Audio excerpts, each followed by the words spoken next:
الله أكبر الله أكبر.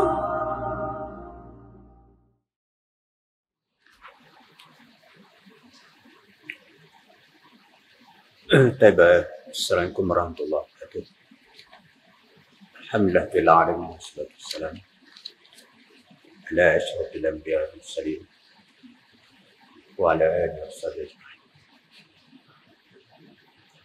سبحانك لا علم لنا إلا ما علمتنا إنك أنت العليم الحكيم.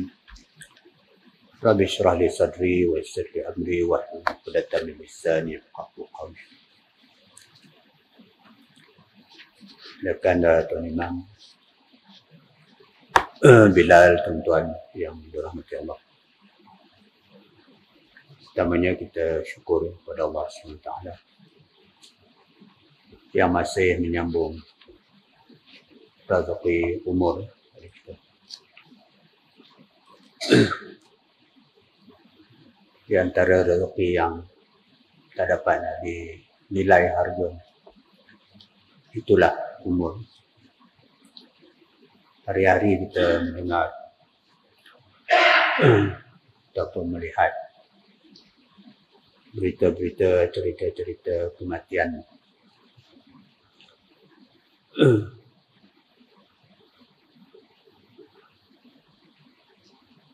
Beberapa hari lepas ada perkemahan keluarga di Pahang. Kemudian berlakunya pokok tumbang. Kata silap saya, seorang daripada ahli keluarga itu meninggal. Dia pergi nak sonok-sonok dengan keluarga untuk jadi kenangan. Akhirnya menjadi peristiwa pahit untuk diingat. Itu juga beberapa hari lepas, seorang pemandu backhoe mana terbalik dan sebagainya, lalu menimpa atasnya dan dia meninggal. Kemarin di Thailand, mungkin tuan-tuan ada tengok, berlakunya tanah bukan runtuh, tanah apa dipanggil, jerun, bukan jerun, yang bawah kan, kalau yang jatuh runtuh. Di hospital, tak kan? Hospital. Tak tahu apa maklumatnya, berapa orang meninggal, berapa buah kereta. Dan saya tengok ada sebuah macam helak lah, warna putih. Mungkin tuan ada tengok.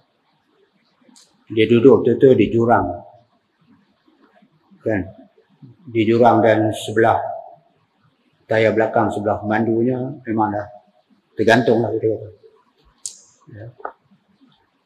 Pendeknya tak ada siapa berani nak ubah helak ke tempat selamat. Memang jurang.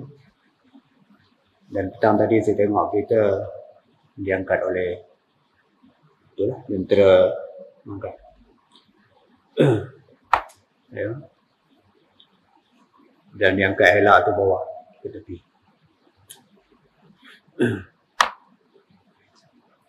Dan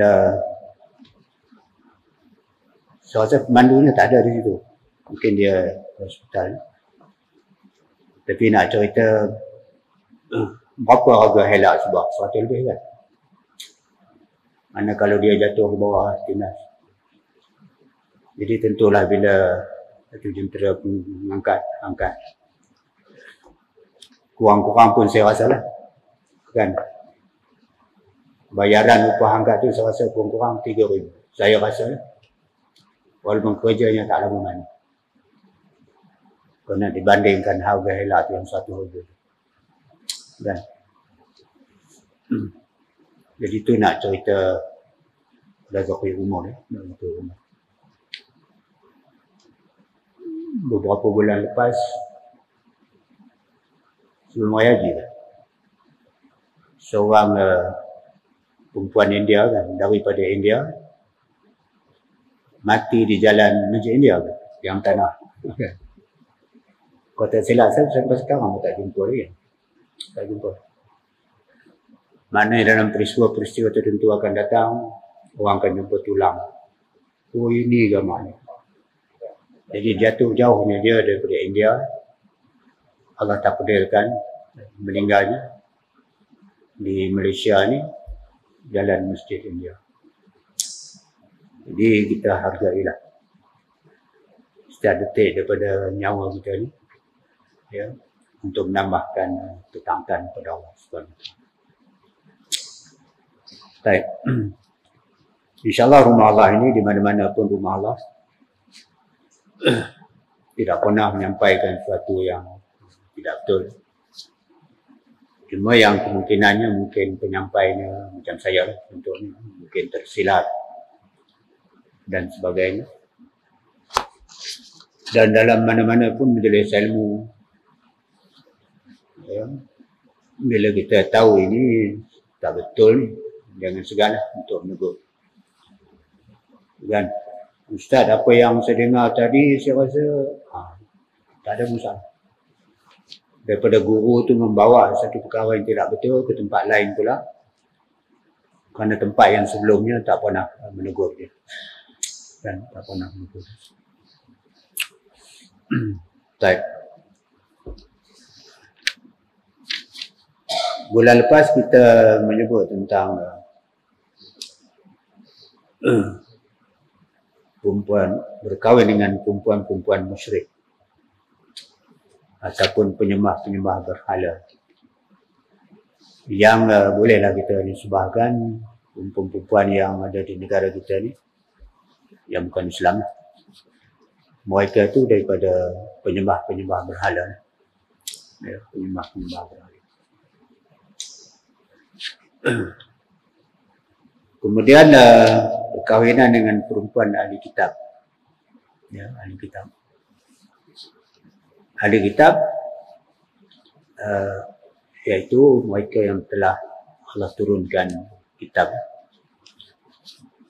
Taurat, Injil, Zabur, ataupun penganut hari ni kita sebut Yahudi dan Nasrani, Yahudi dan Kristian.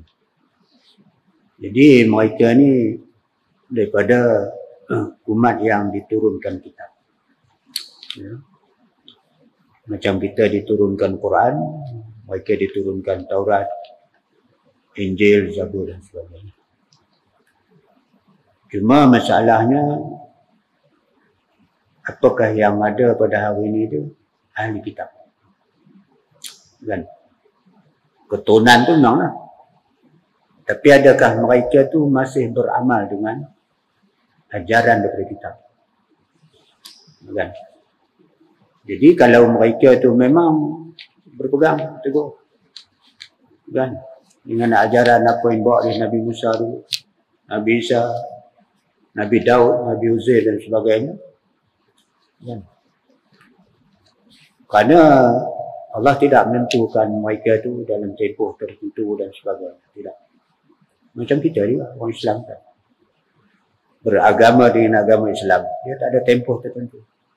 Yang ada mulanya, kan? Mulanya, oh, mereka ni mula beriman itu gini masa. Apalagi kalau mereka tu asalnya bukan Islam. Oh, dia ni mula masuk Islam sekian-sekian tahun, kan? Jadi berakhirnya kita tidak tahu, kan? Kita tahu mula. Malam ni insyaAllah kita nak menyentuh tentang perempuan muslimah. Perempuan muslimah kahwin dengan laki-laki lain. Boleh tak dalam Islam? Perempuan muslimah tidak boleh kahwin dengan laki-laki lain, baik dia itu daripada kalangan ahli kitab atau siapa saja. Jadi bila disebut tak boleh ni, jadi bila disebut ahli kitab, jadi pengarang ni Dr. Esok Qaradawi ni macam dia menyebut mana ahli kitab yang ada hari ini tak boleh lagi nak akui sebagai orang yang beriman lah, setelah itu, kan? Bukan orang yang beriman. Cuma keturunan saja. Keturunan ahli kitab. Jadi kalau nak bernikah juga dengan mereka ni, macam mana? Kan? Quran dah menjelaskan. Tentang dia tengok dalam surah Al-Baqarah ayat 221. وَلَا تُنْكِحُوا الْمُشْرِكِينَ حَتَّى يُؤْمِنُوا. Janganlah kamu kawinkan anak-anak perempuan dengan laki-laki musyrik. Jangan kawinkan. Hatta yu'min. Itu ada syarat. Syarat. Kerana dalam kehidupan kita ni tak ada kerja buat. Tak ada kehidupan yang tidak bersyarat. Nak semayang, kena ambil wuduk. Nak masuk masjid, kena buka kasut. Kan? Nak makan, kena benda yang halal. Itu semua bersyarat. Jadi, larangan tak boleh berkahwin ni dengan laki-laki bukan Islam ni akan terbatal bila laki-laki itu memenuhi syarat. Karena ya Quran menyebut jangan kahwin, jangan dikahwinkan dengan laki-laki musyrik sehingga mereka beriman. Jadi segala anak cucu kita, kalau takdir dia beritahu, Tok, saya ni dah berkawan dengan siapa, pastikan dia. Ya. Siapa dia dah bersedia ke nak berislam. Kan? Yang terbaiknya kita berjumpa. Sama ada kita, cucu kita tu lelaki ataupun perempuan. Kan? Lebih-lebih lagi kalau cucu kita tu perempuan, dia bukan Islam. Kan? Dia bagi tahu dia dah berkawan dengan nama Allah ni begitu gini. Jumpa dengan dia. Ini bukan lagi, saya rasa sebut bulan lepas. Ini bukan lagi zaman kita merisik perempuan yang nak dipinang oleh anak cucu kita. Tapi ini zaman untuk merisik laki-laki yang nak meminang anak cucu kita. Macam-macam dah. Kan? Ada mustahil. Kan? Kena risik. Siapa sebenarnya dia ni? Kan? Biar kita mengenali ibu bapa ni. Kan? Jangan bila dah berumah tangga, jadi macam-macam. Yang sesama Islam, sesama Melayu ni pun macam-macam cerita. Kan? Macam-macam cerita.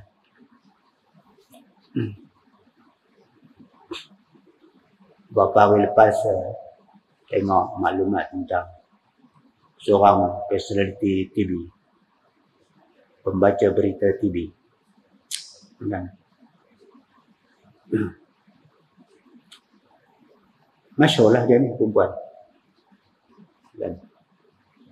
Dan suaminya orang bergelar. Kan? Jadi bergelar ni kalau tak istana pun peringkat datuk-datuk. Tapi rupanya dia ni berjaya mempamerkan muka yang biasa senyum, manis, mesra. Tapi orang tak tahu pergolakan dalam rumah tangga. Dia sebut senyum. Bukan. Ramai orang tak tahu. Bukan. Pergolakan dalam rumah tangga. Tengokkan cerita tu macam dia dah bercerai. Bukan. Cerai. Jadi itu sesama Melayu. Sesama Melayu, sesama Islam.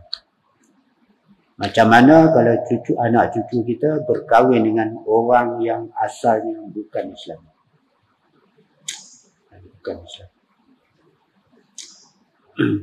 Nah, itu sebab apa-apa hal tu, bila kita hadir dalam kuliah ni, kita sudah dengar, kemudian kita mendengar pula sahabat kita, bunyinya begitu begini. Saya ada sahabat meninggal tu. Dia salah seorang menantu dia Cina. Ya. Dan apa yang saya tahu, dia ni memang Islam. Dia ni anak kepada seorang Cina yang telah Islam. Jadi ringkasnya, menantu kawan saya ni, dia berkahwin dengan Cina yang anak kepada seorang Cina yang telah Islam. Itu di Kuala Lumpur. Dan alhamdulillah dalam itu pun saya bersama dengan dia, Allahyarham ni, dia pergi macam tadilah, kan? Ini bukan lagi zaman merisik, kan? Tengok menantu dia gitu. Dah, ini zaman penuh dengan fitnah ni. Kan? Jadi pertama dia laki-laki, asalnya ayahnya bukan Islam. Jadi dia ni Islam. Jadi alhamdulillah sekarang ni. Kan? Alhamdulillah. Jadi pokoknya bila menantu kita ni, apalagi lelaki tu asalnya bukan Islam. Kalau yang memang asal Islam pun macam-macam cerita orang sabir, apa lagi yang bukan Islam. Kan? Baik. Jadi syarat tadi hatta yu'minu. Hatta tu menjadi syarat. Mana macam kita kata masjid tadi lah, bukan kamu tak boleh masuk, kan? Buka kasut dulu, kan? Kalau orang bukan Islam pula, bukan kamu tak boleh masuk, ini tolong pakai baju yang masjid sediakan. Jadi penuhi syarat.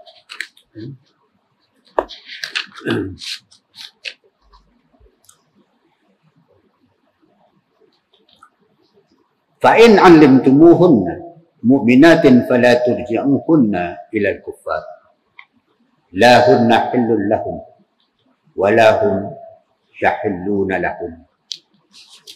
Ini ayat daripada surah Mumtahanah, ayat 10. Tuan boleh semak tengok.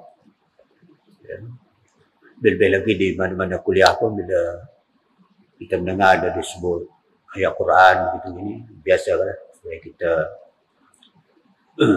balik, semak balik, supaya kita dapat menghadamkan lagi makna daripada ayat-ayat. Mana yang kita sebut biasa. Kita tak perlu banyak baca Quran. Dan biar baca sikit. Ini bab nikah dan sebagainya. Ya. Pagi tadi ada sahabat bagi tazkirah lepas subuh. Dia sebut tentang hadis Rasulullah. Antaranya sebelum nitik beratkan mempelajari faraid. Kan?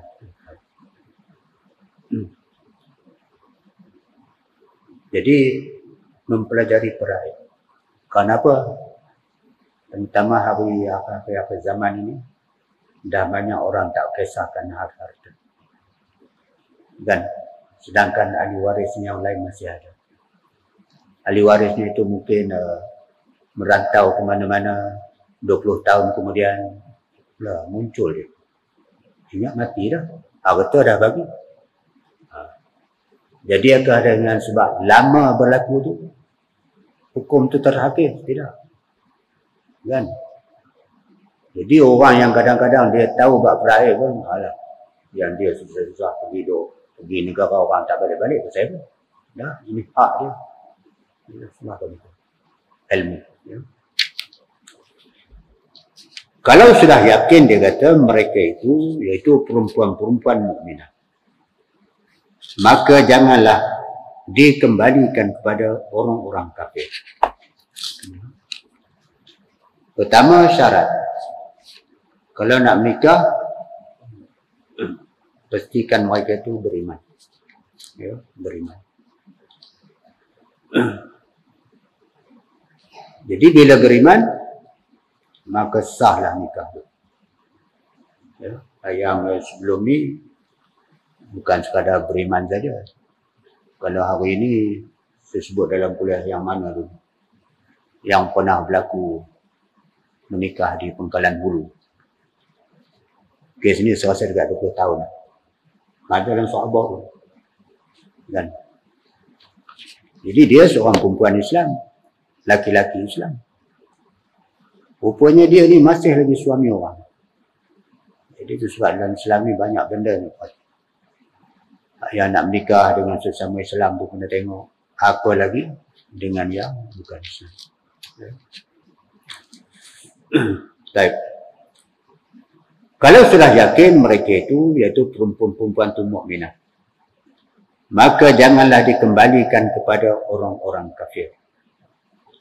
Sebab mereka itu tidak halal bagi orang kafir. Dan orang kafir pun dia kata tidak halal buat mereka. Maknanya baik laki-laki, baik perempuan. Bila mereka itu telah beriman, jangan dikembalikan kepada orang kafir. Dikembali itu termasuklah kalau di antara ceritanya di kalangan ketika mana berlakunya hijrah. Jadi berlakulah penghijrahan itu. Ada yang hijrah sebelum Rasulullah hijrah dan ada yang selepas itu. Jadi di kalangan mereka itu yang hijrah itu ada perempuan-perempuan. Dan perempuan-perempuan ini mereka adalah isteri-isteri kepada seseorang. Jadi dalam kata lainnya mereka bukan sekadar berhijrah tempat. Berhijrah meninggalkan suami yang tidak mau ikut sama, bukan tak mau ikut sama berhijrah, tak mau sama beriman. Kan? Lelaki, perempuan beriman, berhijrah ke Madinah, kemudian meninggalkan suami yang tidak beriman. Jadi ayat ini melarang. Melarang maknanya bukan sekadar tak boleh balik ke Madinah. Kalau sekadar nak balik biasa tak apa. Tapi risau takut mereka ni bukan sekadar, maklumlah kampung halaman asal kan, teringat di kampung.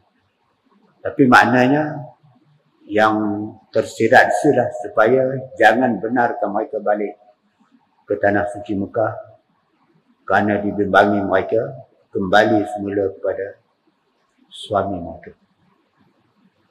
Jadi sebab dalam Islam ni bila berlainan agama terputus hubungan. Kalau mereka dua-dua masuk Islam, tak payah nak akad nikah. Tak payah. Tapi bila salah seorangnya Islam, habis tempoh hadah, dia tiba-tiba kan suaminya merayu nak balik semula pada isteri dia ni, dia masuk Islam dan dia kena akad nikah. Kan? Kita yang sesama Islam tu sama juga. Kan? Bila dah berpisah, kan? Talak 1, 2, 3 habis cukup iddah, nak rojok semula. Kan? Dia tak panggil rojok dah. Dia panggil menikah semula. Hak rojok-rojok ni dalam iddah. Nak menikah semula ni kena mahar semula. Nak kenuri tak kenuri itu tak ada penting. Dan saya sekarang ni, tak sekarang ni lama juga. Ada 2 kes dalam masa itu. Ada 2 kes bercerai sampai habis iddah, 1 ke 3 dan sebagainya. Kan? Habis iddah. Tak macam mana berteringat pula anak-anak begitu gini. Jadi orang tua mereka sarankan supaya nikah semula. Nikah. Tak pasal-pasal pula orang keluar. Syarat yang wajib. Jadi di Islam, supaya perkahwinan itu tidak menjadi benda yang mudah-mudah kan. Masa nak cerai. Kan? Jadi sama juga jangan dia pemudahkan. Dia dah beragama lain. Bukan boleh nak rojok-rojok. Ini persoalan akidah. Anak-anak macam mana nak ikut apa? Negara saudara kita kan, sebelah, kan jauh sangat. Amat bercelaru kita tengok. Kan? Amat bercelaru. Walaupun kalau kita tengok Indonesia lah kita sebut jelas kan, memang bercelaru. antara syariat dengan adat dan sebagainya. Kalau pernikahan ni, di sini kita kata kamu tak boleh kahwin dengan ahli kitab, kan? Ataupun dengan golongan musyrikin. Musyrikin kamu boleh kahwin. Ni macam kita biasa Cina Hindu boleh kahwin dengan syarat mereka beriman. Dengan ahli kitab, kalau kita tengok berlaku di negara jiran kita ni, mereka tu macam masa diakui orang-orang beriman. Jadi mereka tak perlu nak mengucap. Sekarang kita pun tak faham sangat. Saya bersembang dengan 1-2 sahabat, mereka ni asal daripada sana. Entah tanya gitu, anak pun pening nak jawab. Cuba dia sama satu negara pun pening, kita lagi tengok. Kan? Dan kadang-kadang bukan perkahwinan ni memang kita pun tak tahu sangat macam mana jabatan agama mereka sana. Kan? Tuan mungkin pernah dengarkan Presiden hari ni yang dia berucap 25 hari bulan Disember. Kan? Dalam satu majlis Presiden. Kan? Walaupun ibu saya Kristen, asal tuan-tuan ada dengar kan video tu. Walaupun ibu saya Kristen, maknanya bapa dia Islam. Walaupun ibu saya Kristen, tapi anaknya jadi presiden.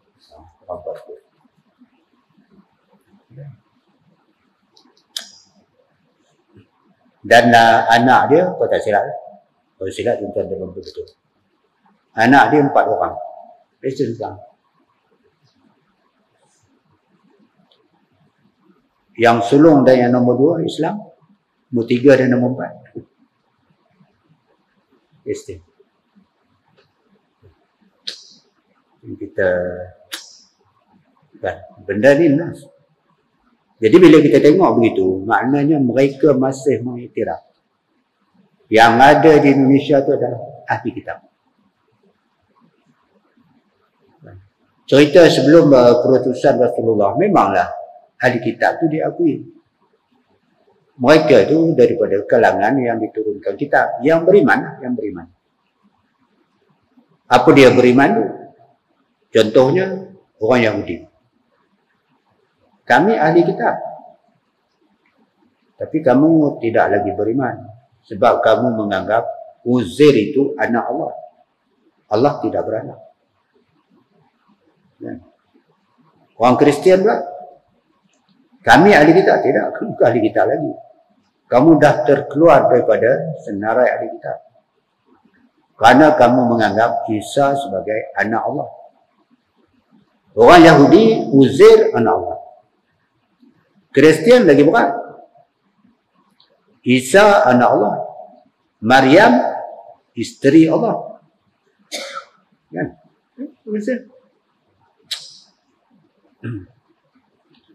Jadi itu yang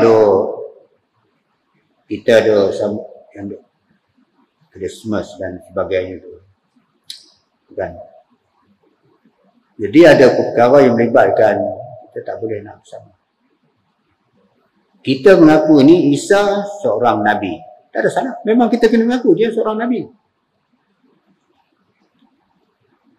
Tapi kalau dia tu sebagai anak kepada Tuhan, itu salah. Jadi bila akidah mereka ni sudah rosak, mereka tidak lagi dinamakan ahli kitab. Bila bukan lagi ahli kitab, tak boleh lagi lah nak bernikah kahwin, nak makan sembelihan dan sebagainya. Tuan-tuan ada tengok video di cerita negara jiran kita. Bab akidah pun kita tak tahu nak kata yang mana. Bab makan minum. Bab makan minum. Sebelum ni tahun 67 itulah kalau tak silap. Saya baca dalam majalah Dian. Tak ada dah Dian. Ya, jelas ni dicetak di Kelantan. Mereka ni sebut ayat Quran mengatakan Allah menghalalkan hurimat alaikumul maitah wa dam. Allah mengharamkan bangkai, darah.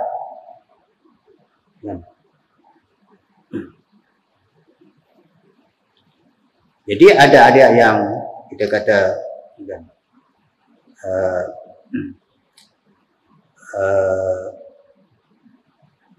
Allah hurimat alaikumul maitah wa dam wala.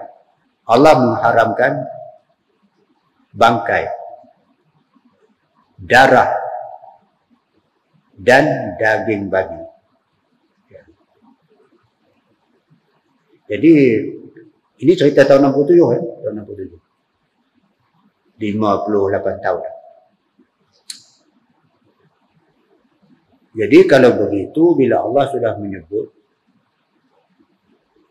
diharamkan makan daging babi, maknanya tulangnya bolehlah kita bikin sup. Itu dia kurang. Oh Islam, yang cakap ni orang Islam. Karena Allah sudah sebut dengan jelas yang tidak boleh dimakan dagingnya. Maknanya kulitnya boleh dibuat sejadah, boleh bagi. Buat kulit buku, itu salah. Dan dalam satu video yang saya tengok kurang sebulan lepas, seorang perempuan mereka makan di restoran lah, bila ditanya oleh satu kumpulan, memang babi katanya, tapi sudah dibacakan bismillah.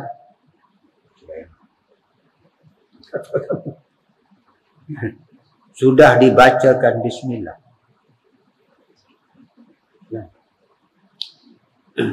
Dan sudah ada yang mempertikaikan. Kan?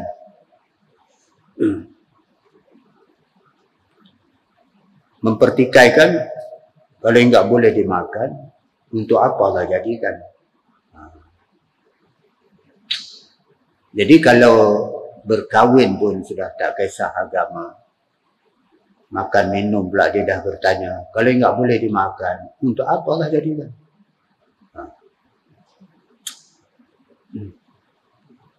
Bayang. Jadi dalam Islam ni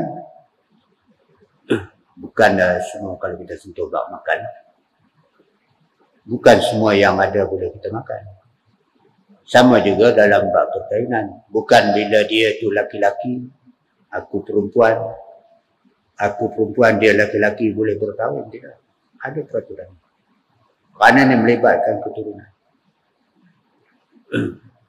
Dan memang Islam membenarkan kahwin dengan ahli kitab. Kalau betul ahli kitab. Dan malah Islam memperingatkan bila berkahwin dengan ahli kitab, kita katakanlah memang ada ahli kitab. Cuma 3-4 hari lepas, tuan ada baca tentang seorang rahib Yahudi. Rahib ni ketua agama. Dia dan keluarganya masuk Islam. Kalau dia itu Islam, dia di kitab betul, kenapa nak masuk Islam? Kan? Kenapa nak masuk Islam? Kan? Karena Islam menjamin, kalau betul dia itu ahli kitab, tak ada pun masalah. Kamu dan dia boleh berkahwin dan makan sembelihan dia dan sebagainya. Kalau dia betul ahli kitab. Ahli kitab yang sebenar, macam mana perintah pada orang Islam, itulah ajarannya. Tak boleh minum arak. Tak boleh membunuh orang. Kan? Tak boleh menginaya orang. Tak boleh mencuri. Tak boleh berlaku zalim. Sama saja Islam. Kan? Malah Islam, bila berlakunya perkahwinan dengan ahli kitab, dan dia tu memang betul ahli kitab, maka masing-masing dia kata hendaklah menjaga agama masing-masing. Menjaga agama. Menjaga agama ni, kata Yahudi dan Islam sama aja kalau ahli kitab. Tak. Dari segi keimanannya diakui sama. Tapi amalannya mungkin tak sama. Amalan. Ya. Contoh. Kita orang Islam, umat Nabi Muhammad ni, bila nak makan ayam, kena sembelih. Itu ajaran Islam. Tapi umat yang terdahulu, mungkin termasuk orang Yahudi, ahli kitab, mereka cucuk saja. Cucuk saja. Kan? Jadi bila habis darah, mati ayam tu boleh dimakan. Itu syariat untuk mereka. Kan? Untuk mereka. Menasabahlah kerana zaman itu bukannya ada macam pisau kita hari ini. Kan? Tak secanggih hari ini. Sama juga syariat tentang puasa. Apa nama yang boleh buat? Kutiba alaikumus siyam kama kutiba alal ladzina min qablikum. Diperdukan ke atas kamu tu puasa seperti diperdukan pada umat-umat sebelum kamu. Umat sebelum kamu tu umat Nabi Musa, umat Nabi Isa, umat Nabi Daud. Cuma puasanya tak sama. Kan? Suruh semayang, sama juga perintah, ada perintah. Jumlah rakaatnya tak sama. Tapi semayang kan. Jadi itu sebab dalam diiktiraf, orang Islam boleh kahwin dengan ahli kitab. Kalau betul mereka itu ahli kitab, maka kita ni kena jaga dia. Jaga dia. Kan? Kita puasa 30 hari. Dia syariat dia, kita kata sajalah, mungkin 20 hari kan. Dia 20 hari puasa, makan harga tu. Berkelahi pula kita.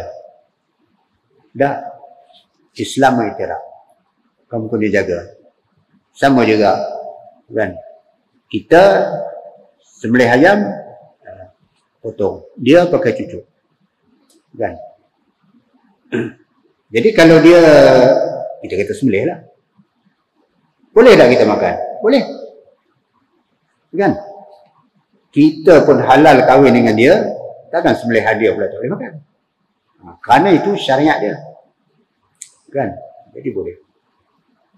Tapi kalau masalah yang kita kata di negara jiran kita ni, betul-betulkah mereka tu beriman dengan kitab? Kan?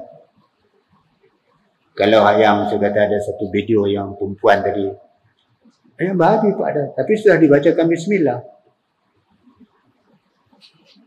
Tak ada dalam Injil yang menyebut bila kamu dah baca bismillah halal dah. Tak ada. Jadi inilah yang menjadi kita kata polemik. Macam mana mereka boleh membenarkan kahwin berlainan agama. Malah presiden dia sendiri pun mengaku. Dan mengaku. Baik.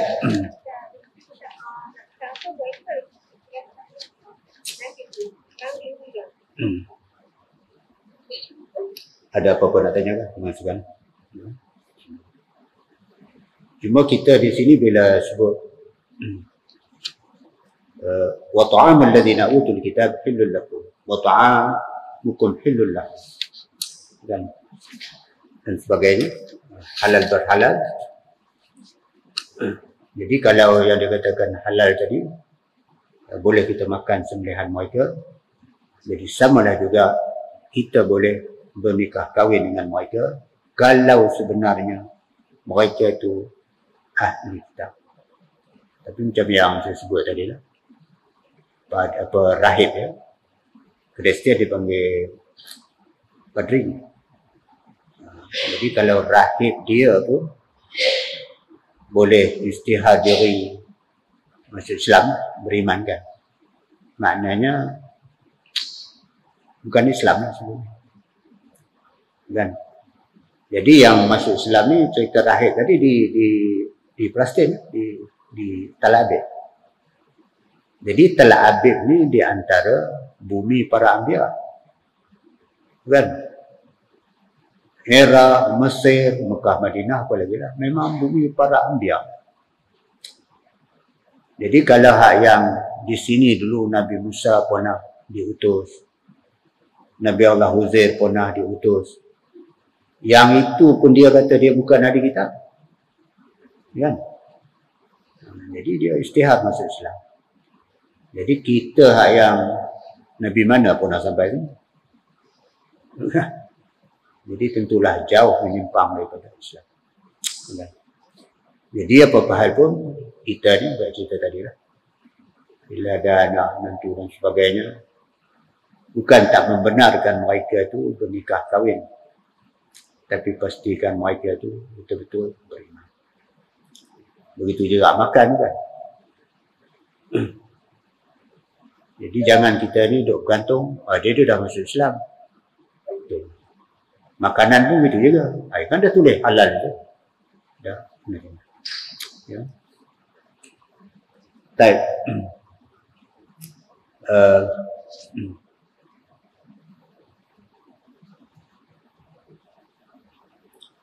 Fa'in alimtumuhunna mu'minatin fala turji'uhunna ila al-kuffar la kunna hillul lahum wa lahum yahillu lahum. Jadi tentang kalau perempuan tu berhijrah, jangan dikembalikan ke Mekah. Maknanya bukan kembali, tak boleh kembali ke Mekah, kerana dibimbangi mereka akan bersama dengan suami yang tidak beriman.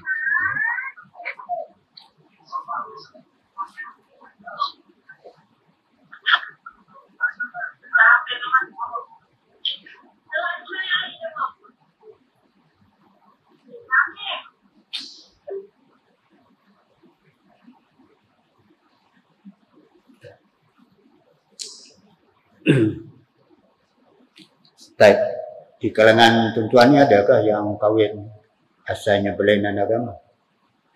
Ada? Tak ada masalah ya, tak ada masalah. Cuma pastikan mereka itu beriman. Tapi itulah kadang banyak timbul fitnah. Saya ada satu pelajar. Saya tahu dia ni maknya asalnya bukan Islam dan berkahwin. Saya hanya tahu mak ayah dia bercerai setelah dia tingkatan 5. Bila saya tengok mak dia selalu datang ke sekolah 3 minggu. Kita macam mana kali itu setegak nak tanya. Dia tengok kamu ni tak pernah tengok ayah pun datang. Tahu dia bagi tahu ayah dah cerai. Yang saya kurang seronoknya, mak dia ni asal bukan Islam. Mak dia. Ayahnya memang Islam daripada kecil. Bercerai. Saya tak dapat nak gambarkan dia menerima hamba Allah ni dulu sebagai suami. Dan kita pun tak tahulah apa benda pujuk rayunya gitu gini sehingga kawan ni beriman. Dia saya tanya pelajar ni, ayah cerai bila lagi? Dia kata 4-5 tahun dah dia. 4-5 tahun. Lepas tu ayah kahwin lain. Mak belum. Sekali tu saya balik kepada kampung. Saya semayang di masjid Tambun. Keluar tu semayang asal. Semayang asal. Tiba-tiba saya terjumpa pelajar ni. Masa tu dia dah keluar dari Zim 3-4 tahun dah. Sama-sama terkejut lah Ustaz dia. Lepas tu bila saya semang dia, Ustaz, mak saya dalam kereta dia kata. Ayah pun ada. Betul-betul kan. Rupanya mak dia dah kahwin lain. Alhamdulillah. Ya, nampak mesra, nampak. Saya kata, ya, tak sangka pula nak jumpa sini. Jadi saya pemalas lah nak tanya kisah-kisah lama. Tapi nak cerita, ayah asal Islam, mak asal bukan Islam. Tapi Allah takdirkan kan beriman mak dia. Tapi yang kita rasa kurang seronok tu, tentulah dia sebelum tu cerita tentang keindahan Islam, sehingga kawannya boleh masuk Islam. Tiba-tiba bercerai. Dan dia kahwin semula tu dengan orang kita asal lain. Sebab sama.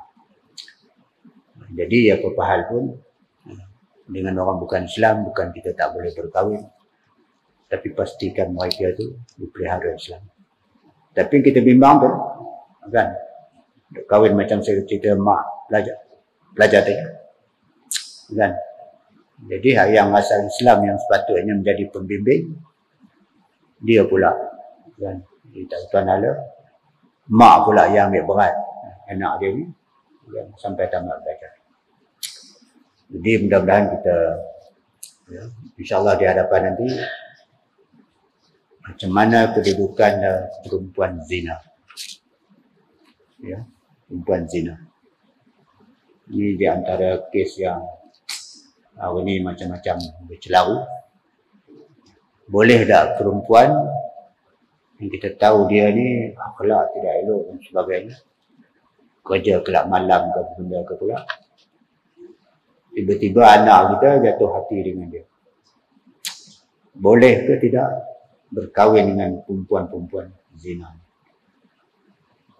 Ataupun boleh tak perempuan kita, anak-anak perempuan kita berkahwin dengan laki-laki penzina? Boleh.